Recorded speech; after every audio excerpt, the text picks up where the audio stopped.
Welcome back in Academia daily rose, a daily current affairs program powered by Academia career. मैं हूं सुधांशु देव और आज की तारीख है 9 फरवरी 2022।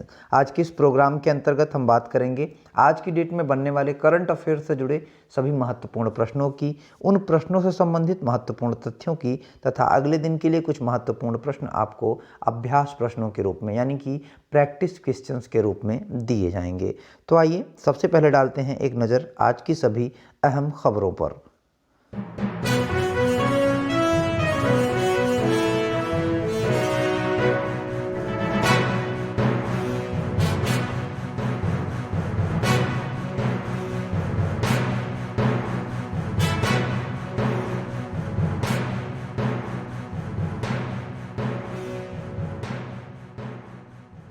तो आइए शुरुआत करें करंट अफेयर्स से जुड़े सभी महत्वपूर्ण प्रश्नों की। उससे पहले आपको बता दें, यदि आपको इस वीडियो का पीडीएफ चाहिए तो आप हमारे टेलीग्राम चैनल से डाउनलोड कर सकते हैं। टेलीग्राम चैनल का लिंक आपको नीचे डिस्क्रिप्शन बॉक्स में मिल जाएगा।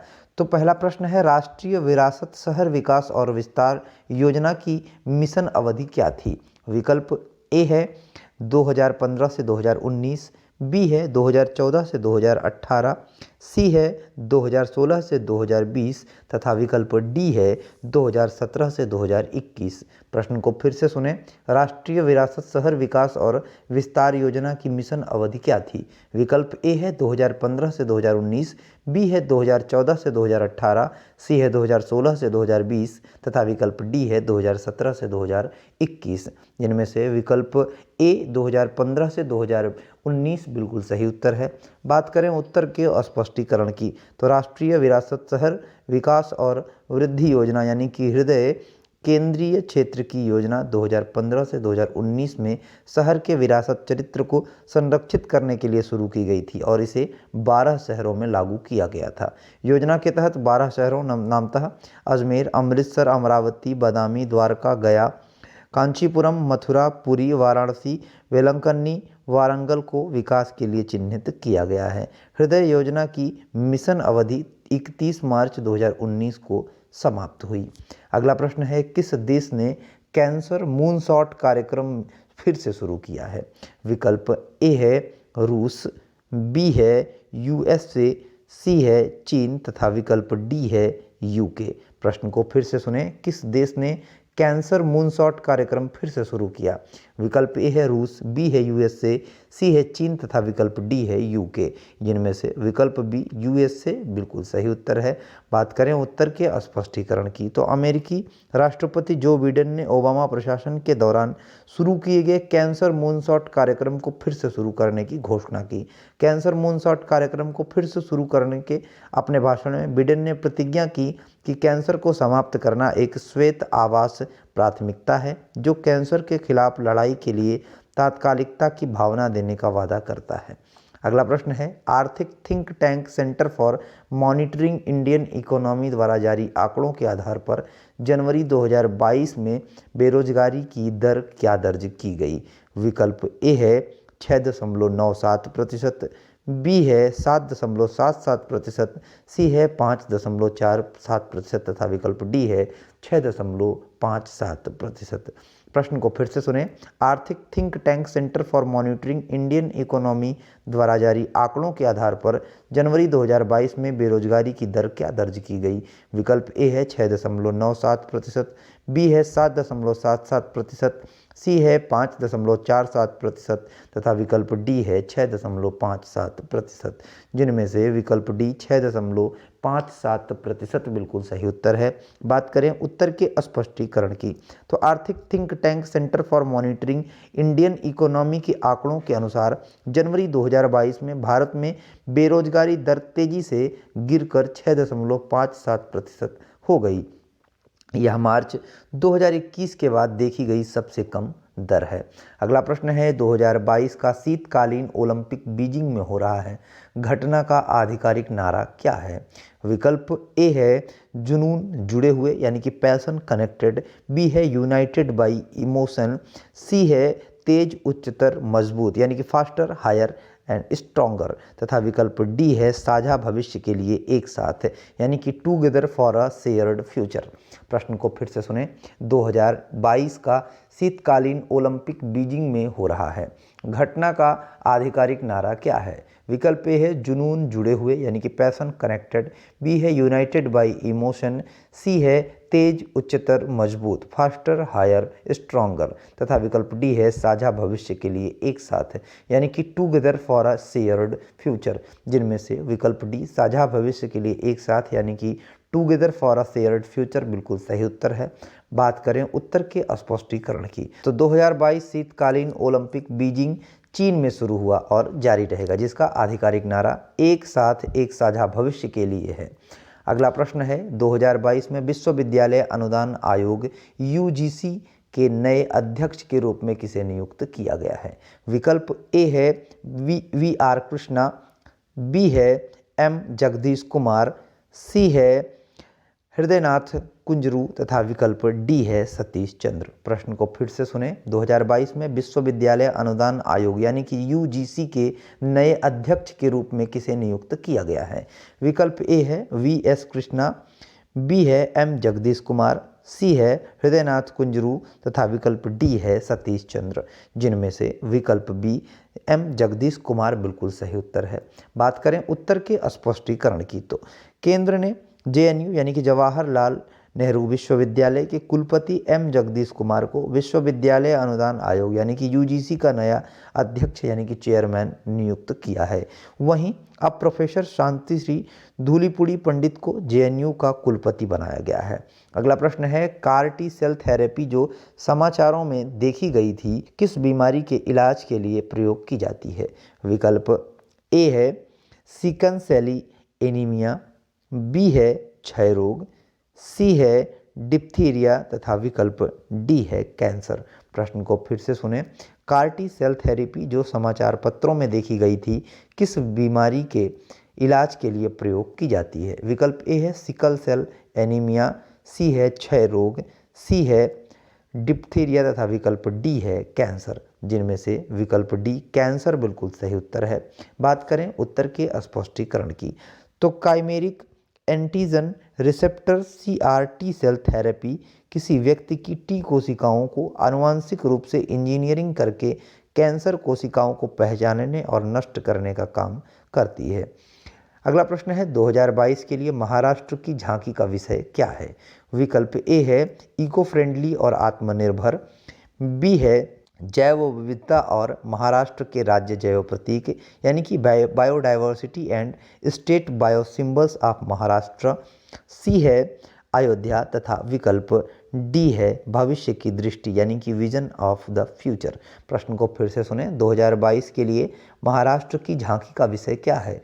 विकल्प ए है इको फ्रेंडली और आत्मनिर्भर, बी है जैव विविधता और महाराष्ट्र के राज्य जैव प्रतीक, सी है अयोध्या तथा विकल्प डी है भविष्य की दृष्टि यानी कि विजन ऑफ द फ्यूचर, जिनमें से विकल्प बी जैव विविधता और महाराष्ट्र के राज्य जैव प्रतीक यानी कि biodiversity and state bio symbols of Maharashtra बिल्कुल सही उत्तर है। बात करें उत्तर के स्पष्टीकरण की, तो 2022 के लिए महाराष्ट्र की झांकी का विषय जैव विविधता और महाराष्ट्र की राज्य जैव प्रतीक है।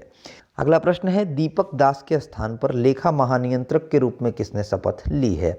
विकल्प ए है अनिल यादव, बी है सोनाली सिंह, सी है दिनेश कुमार गुप्ता तथा विकल्प डी है अशोक कुमार पाली। प्रश्न को फिर से सुने। दीपक दास के स्थान पर लेखा महानियंत्रक के रूप में किसने शपथ ली है? विकल्प ए है अनिल यादव, बी है सोनाली सिंह, सी है दिनेश कुमार गुप्ता तथा विकल्प डी है अशोक कुमार पाली, जिनमें से विकल्प बी सोनाली सिंह बिल्कुल सही उत्तर है। बात करें उत्तर के स्पष्टीकरण की, तो भारत सरकार ने वित्त मंत्रालय के व्यय विभाग के तहत लेखा महानियंत्रक का अतिरिक्त प्रभार संभालने के लिए सोनाली सिंह को नियुक्त किया है। उन्हें दीपक दास के स्थान पर नियुक्त किया गया है जो 31 जनवरी 2022 को सेवानिवृत्त हुए थे। अगला प्रश्न है नीरज चोपड़ा की जीवनी गोल्डन बॉय नीरज चोपड़ा के लेखक कौन हैं? विकल्प ए है मनोरमा जाफा, बी है नवदीप सिंह गिल, सी है वी.एन. गोस्वामी तथा विकल्प डी है जगरीत कौर। प्रश्न को फिर से सुने। नीरज चोपड़ा की जीवनी गोल्डन बॉय नीरज चोपड़ा के लेखक कौन हैं? विकल्प ए है मनोरमा जाफा, बी है नवदीप सिंह गिल, सी है वीएन गोस्वामी तथा विकल्प डी है जगरीत कौर, जिनमें से विकल्प बी नवदीप सिंह गिल बिल्कुल सही उत्तर है। बात करें उत्तर के स्पष्टीकरण की तो नवदीप सिंह गिल द्वारा लिखित गोल्डन बॉय नीरज चोपड़ा शीर्षक से भारतीय एथलीट नीरज चोपड़ा की एक लघु जीवनी जारी की गई है। नीरज चोपड़ा ने 2020 टोक्यो ओलंपिक में भाला फेंक में स्वर्ण पदक जीता था। टोक्यो ओलंपिक 2021 के स्वर्ण पदक विजेता नीरज चोपड़ा की जीवनी का विमोचन पंजाब कला परिषद के अध्यक्ष सुरजीत पातर और पंजाबी साहित्य अकादमी के अध्यक्ष लखविंदर सिंह जोहल ने लेखक और उनके परिवार के सदस्यों के मौजूदगी में किया। अगला प्रश्न है खबरों में रहा पुनौरा धाम किस राज्य में स्थित है? विकल्प ए है ओडिशा, बी है मध्य प्रदेश, सी है बिहार तथा विकल्प डी है उत्तर प्रदेश। प्रश्न को फिर से सुने। खबरों में रहा पुनौरा धाम किस राज्य में स्थित है? विकल्प ए है ओडिशा, बी है मध्य प्रदेश, सी है बिहार तथा विकल्प डी है उत्तर प्रदेश, जिनमें से विकल्प सी बिहार बिल्कुल सही उत्तर है। बात करें उत्तर के स्पष्टीकरण की तो बिहार में स्थित पुनौरा धाम को स्वदेशी दर्शन योजना के रामायण सर्किट में शामिल किया गया है। इसे पर्यटन मंत्रालय की प्रसाद योजना के तहत शामिल किया गया है। जैन थीम के अंतर्गत वैशाली, आरा, मसाज, पटना, राजगीर, पावापुरी, चंपापुरी और तीर्थंकर सर्किट के विकास की वर्ष 2016-17 में 37.20 करोड़ रुपए की राशि के साथ स्वीकृति दी गई थी। इसके लिए अब तक 26.11 करोड़ रुपए की राशि जारी की गई है। यह तो बात हो गई आज की डेट में बनने वाले करंट अफेयर्स से जुड़े सभी महत्वपूर्ण प्रश्नों की। अब हम बात करेंगे पिछले अभ्यास प्रश्नों के समाधान की, यानी कि वे प्रश्न जो आपको पिछले वीडियो में दिए गए थे, जिनके प्रश्नों के सॉल्यूशन हम इस सेशन के अंतर्गत लेंगे। तो पहला प्रश्न था किस संस्था ने भारत में मृत्युदंड रिपोर्ट जारी की? विकल्प ए था राष्ट्रीय विधि विश्वविद्यालय यानी कि नेशनल लॉ यूनिवर्सिटी, बी राष्ट्रीय अपराध रिकॉर्ड ब्यूरो यानी कि नेशनल क्राइम रिकॉर्ड ब्यूरो, सी है ए और बी दोनों तथा विकल्प डी है उपरोक्त में से कोई नहीं। प्रश्न को फिर से सुने। किस संस्था ने भारत में मृत्युदंड रिपोर्ट जारी की? विकल्प ए है राष्ट्रीय विधि विश्वविद्यालय यानी कि नेशनल लॉ यूनिवर्सिटी, बी है राष्ट्रीय अपराध ब्यूरो यानी कि नेशनल क्राइम रिकॉर्ड ब्यूरो, सी है ए और बी दोनों, डी है उपरोक्त में से कोई नहीं, जिनमें से विकल्प ए राष्ट्रीय विधि विश्वविद्यालय यानी कि नेशनल लॉ यूनिवर्सिटी बिल्कुल सही उत्तर है। बात करें उत्तर के स्पष्टीकरण की तो death penalty in India report national law university Delhi में आपराधिक कानून सुधार वकालत समूह द्वारा जारी की गई थी, जिसका नाम प्रोजेक्ट 39A है। इस रिपोर्ट के अनुसार 2021 के अंत में मौत की सजा पाने वाले कैदियों की संख्या 488 थी, जो 17 वर्षों में सबसे अधिक है। यह 2020 से लगभग 21% की वृद्धि है। अगला प्रश्न था पीएम मोदी ने राष्ट्रीय महिला आयोग की स्थापना की किस वर्षगांठ को चिन्हित करने के लिए राष्ट्रीय महिला स्थापना दिवस कार्यक्रम के समारोह को संबोधित किया? विकल्प ए था 25, बी 46, सी 30 तथा विकल्प डी था 48। प्रश्न को फिर से सुने। पीएम मोदी ने राष्ट्रीय महिला आयोग की स्थापना की किस वर्षगांठ को चिन्हित करने के लिए राष्ट्रीय महिला स्थापना दिवस कार्यक्रम के समारोह को संबोधित किया? विकल्प ए 25, बी 46, सी 30 तथा विकल्प डी था 48, जिनमें से विकल्प सी 30 बिल्कुल सही उत्तर है। बात करें उत्तर के स्पष्टीकरण की तो प्रधानमंत्री श्री नरेंद्र मोदी ने 30वें राष्ट्रीय महिला आयोग के स्थापना दिवस कार्यक्रम को वीडियो कॉन्फ्रेंसिंग के जरिए संबोधित किया। यह तो बात हो गई पिछले अभ्यास प्रश्नों के समाधान की। अब बारी है आपके लिए कुछ अभ्यास प्रश्न देने की। तो आइए चर्चा करते हैं आपके लिए कुछ अभ्यास प्रश्नों की, जिनके उत्तर आपको स्वयं ढूंढकर नीचे कमेंट बॉक्स में लिखने हैं। तो पहला प्रश्न है 2021 में कौन सा देश भारत का सबसे बड़ा व्यापारिक भागीदार था? विकल्प ए है जापान, बी है चीन, सी है संयुक्त राज्य अमेरिका यानी कि यूनाइटेड स्टेट्स तथा विकल्प डी है दक्षिण कोरिया। प्रश्न को फिर से सुने। 2021 में कौन सा देश भारत का सबसे बड़ा व्यापारिक भागीदार था? विकल्प ए है जापान, बी चीन, सी संयुक्त राज्य अमेरिका तथा विकल्प डी है दक्षिण कोरिया। अगला प्रश्न है 2022 की नवीनतम ब्रांड फाइनेंस रिपोर्ट के अनुसार पिंग इंश्योरेंस विश्व स्तर पर सबसे मूल्यवान बीमा कंपनी है, कंपनी किस देश से है? विकल्प ए है चीन, बी है जर्मनी, सी है फ्रांस तथा विकल्प डी है सिंगापुर। प्रश्न को फिर से सुने। 2022 की नवीनतम ब्रांड फाइनेंस रिपोर्ट के अनुसार पिंग इंश्योरेंस विश्व स्तर पर सबसे मूल्यवान बीमा कंपनी है, कंपनी किस देश से है? विकल्प ए है चीन, बी है जर्मनी, सी फ्रांस तथा विकल्प डी है सिंगापुर। इन दोनों प्रश्नों के उत्तर उम्मीद करते हैं आप हमें नीचे कमेंट बॉक्स में ज़रूर लिख के देंगे और ये प्रश्न आपको हमारे YouTube की कम्युनिटी सेक्शन में भी मिल जाएंगे। आप वहाँ पर भी विकल्पों को चयनित करके इनके उत्तर दे सकते हैं। आज के लिए बस इतना ही। मिलते हैं अगले वीडियो में, तब तक बने रहें अकेडमी कैरियर के साथ। चैनल पर यदि आप नए हो तो चैनल को सब्सक्राइब कर लें, बेल आइकॉन दबाएं जिससे आपको समय पर अपडेट मिलता रहे।